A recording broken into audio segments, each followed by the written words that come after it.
Did you know the original Bubblegum Simulator just got updated?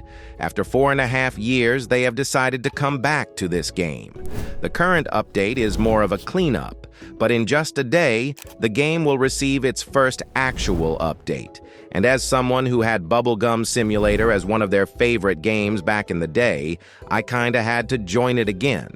At this point, I have honestly forgotten what kind of pets I even had. Let me know if you see anything rare or cool, because at this point I don't even remember.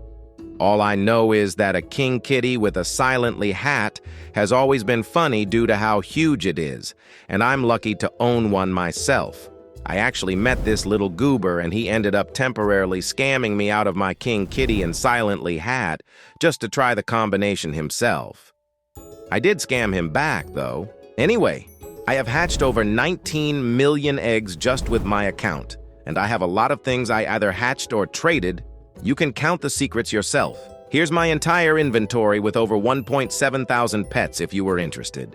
You can try to look for anything cool or special if you really want to, if you even can in the first place.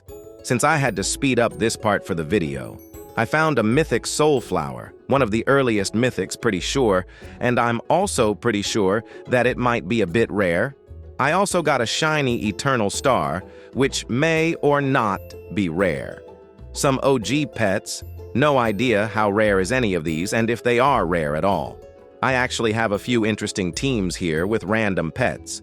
But anyway, it seems they decided to return the original Bubblegum Simulator for people to experience a bit of nostalgia, like what I just did. It's definitely cool and all, a little fun too. But in my case, as big of a fan I was of the game, I really doubt I want to grind it ever again. To me, it feels outdated with some pets designs and stuff like UI, and in general, I've become a bit bored of hatching simulators. The game has over 1,000 players, but honestly, how many players will it have in, say, 2 or 3 months? I don't see anything wrong with updating it. It's more of a confusion. The studio right now doesn't really have any big games going on, and I wonder why they decided to randomly come back to updating the old games. And I say games because the original mining simulator seemed to be getting one soon enough as well. I wonder what the current goal is of this studio. They got a small but dedicated player base that still plays Bubblegum Simulator Infinity. And that is usually how their games end up. Mining Simulator 2, a game I've played, ended up losing most of its players and just having its own smaller dedicated player base.